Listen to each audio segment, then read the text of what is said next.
All right, so in just a few short hours, you, the voters, are going to head to the polls, and all of you who haven't made up your mind, let me help you out. Let's compare how things are today as opposed to 4 years ago when the anointed one took office. Now, the average price of a gallon of gasoline was only $1.84. Today, it's almost doubled. It's $3.47. That's an 88% change. By the way, if you live in New York, New Jersey, or Long Island, you also have to wait 3, 4, 5, 6 hours to get that fuel. Now, fuel is not the only thing that has skyrocketed. American families are paying more for groceries as well. The cost has increased 5 to 8%, or 5.8%. The national unemployment rate is also higher than when the president took office. Fewer Americans are working than when he started 4 years ago. Obama promised by this time the unemployment rate would be 5.2%. But to no one's surprise, he has failed to do that. But that's not all. When Obama took office back in 2009, there were 32 million Americans on food stamps. Well, fast forward 4 years, a staggering 47 million Americans are on food stamps. Now, this is not the change that Americans were promised. Now, the simple truth is Americans cannot afford another 4 years. On top of all of this, we have $6 trillion in debt, 25 million un- and underemployed, 1 in 6 Americans on food stamps. Joining us now, the author of the New York Times bestseller, Mugged, and Coulter. You realize for every job that Obama created, and remember, fewer Americans are working, 75 more Americans went on food stamps. How is this even close? No, it's a disaster. I travel to America a lot. In fact, I realized to today, America? To America. And just this year, I've spent time in 7 of the 10 swing states, which is part of the reason I'm so confident that I will be back Wednesday night for the victory party. And people are really suffering out there. I mean, people are unemployed or underemployed, 23 million unemployed. And most of all, everyone sees Obamacare coming down the track. And that is really, I mean, that's the end of America. If we don't overturn that in the next few years, the train has left the station. This is the opportunity. If you don't overturn it now, we become a pathetic Western European country without the charming cobblestone streets, and most of all, without America out there to protect us. We'll have, I mean, according to Obama's Treasury, his own Treasury Secretary, tax chief Tim Geithner, 2009 report said that our entitlement programs, Medicare, Medicaid, Social Security, plus interest on the national debt to pay for those programs, within 10 years, will consume 92% of the federal budget.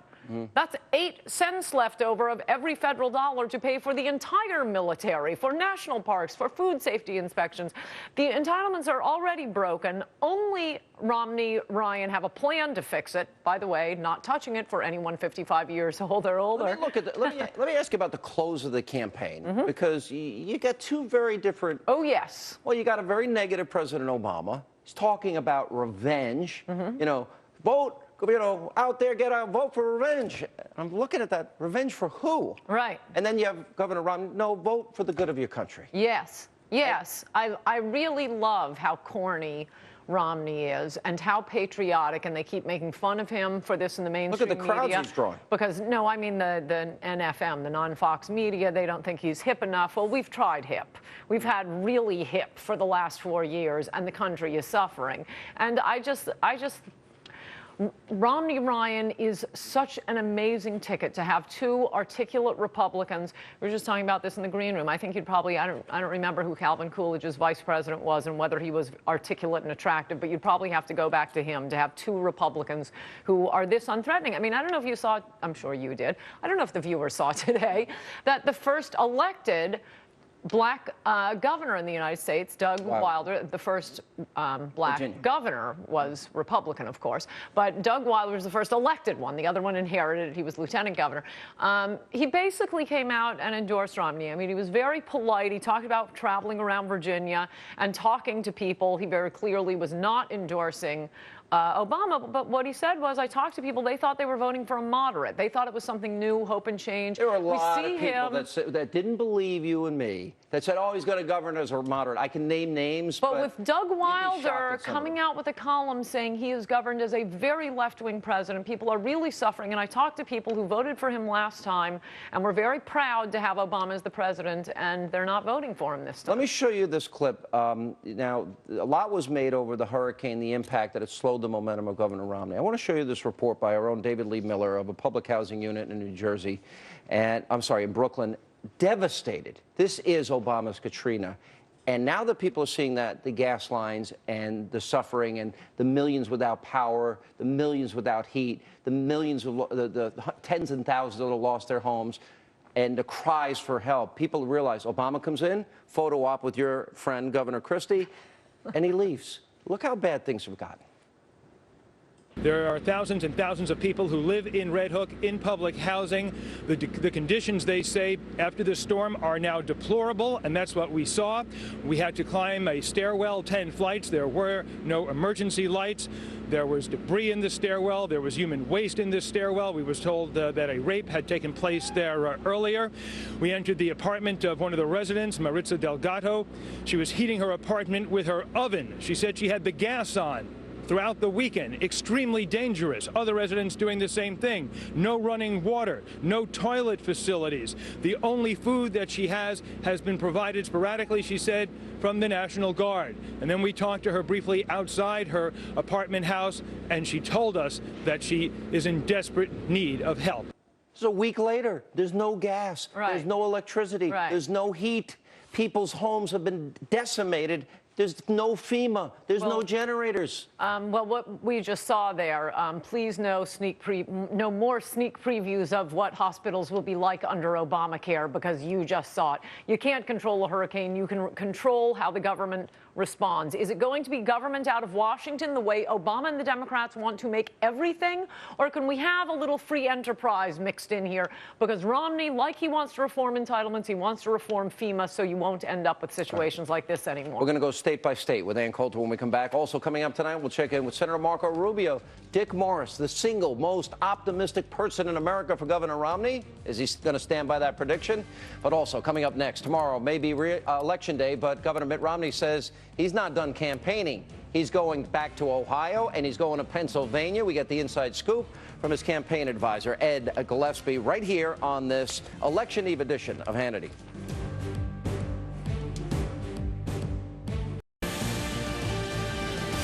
Welcome back to Hannity. Still with us, the always outspoken New York Times bestselling author Ann Coulter. You know, it's very interesting. Reading up, we were talking about our friend Matt Drudge in the earlier segment. He has as his headline now, "Stay Calm." And it quotes Stephanie Cutter in there as saying, whatever you do in the conference call today, don't listen to the exit polls. We banked enough votes. Now, by the way, we don't usually, as conservatives, Stephanie, I kind of agree with you, but not for the reasons. It tells me there's panic has set in. One other thing, they're explaining Obama's not been into this race. He didn't want to prepare for the debates. Only in the last week he's been motivated. He didn't want to run the negative campaign they've been running. It's really Romney's fault. They're making excuses. They're making excuses. Well, no, I mean, that's all he's done after wrecking the economy with the stimulus, wrecking the country with Obamacare. All he does is campaign. I mean, after our ambassador is killed, he's flying to Libya for a campaign function. And as I have continuously maintained, it wasn't that Obama was so terrible in the first debate, the one they all talk about as the big game changer. Obama was as good as he always is. What was different about the first debate is Romney was so good. And by the way, he's always that good. You know, the one thing is, I think Romney got stronger, more presidential. It's interesting in the final moments. Romney is appealing to the independents. Romney is expanding his map. And Obama is trying to energize his base because they don't think they've got that sewn up here. I guess you're right, but I would like to clarify. It is not by... You know, the rumor about how Republicans have to move to the center when they win the general election, it's not a position change. It's that he seems like an ineffably decent person, and you can't change that. As Doug Wilder said in his op-ed piece, the Democrats have tried to demonize Mitt Romney, and it hasn't worked. He seems like a perfectly creditable candidate, and people can see that. And the more people see of Mitt Romney, the more they like him, which is what we're seeing in the polls and what we're going to see tomorrow. Here's my prediction. I'll give it to you, Coulter, first. I think that Governor Romney is going to win Florida. Obviously, North Carolina, Indiana, Virginia. I do believe Governor Romney will win Ohio. For all the reasons Karl Rove has laid out, and one other reason, I call it the Bill Cunningham factor. He knows that state better than anybody. He said he's never seen intensity like this. So if you look at intensity independence, I also think... I don't think we need Ohio. Well, I think we're going to win it, but I don't think we need it. I think he's going to win New Hampshire. I think he is... I don't have him winning that, and I have him winning. I mean, in my absolute base minimum, what Mitt Romney is going to get. First one, same as yours, which I think everyone basically agrees with now. I have him winning Iowa, Wisconsin, Colorado. I have Colorado. I have Iowa. And that's it. Well, he can lose Pennsylvania. He can lose Ohio. He can lose New Hampshire. But then he has to win Colorado, Wisconsin, and either Iowa or New Hampshire. He's going to win Iowa, Wisconsin, and Colorado. There is no question. The minimum electoral votes he has, and he has a good shot at Pennsylvania and Ohio. I'm less confident at Wisconsin because I think it's just. I was there all weekend, I'll tell you why I think. I'll tell you why I can make the argument, your argument, and that is the Scott Walker recall. Yeah. No. But that's not a big thing. But if you look at the polls.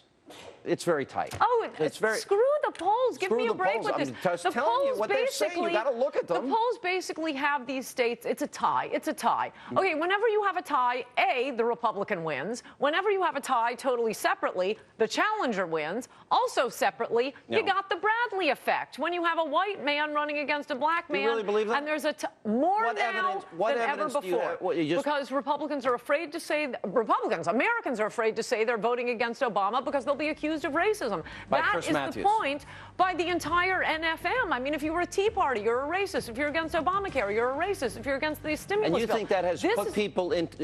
You think that has repressed people in terms of their willingness to tell people who they're really voting for? And that is what the Bradley effect is named after. It started with Tom Bradley, but the viewers may not. Tom Bradley in California. It happened to Dinkins. It happened to Doug Wilder himself. The polls overpredict a victory for a black candidate.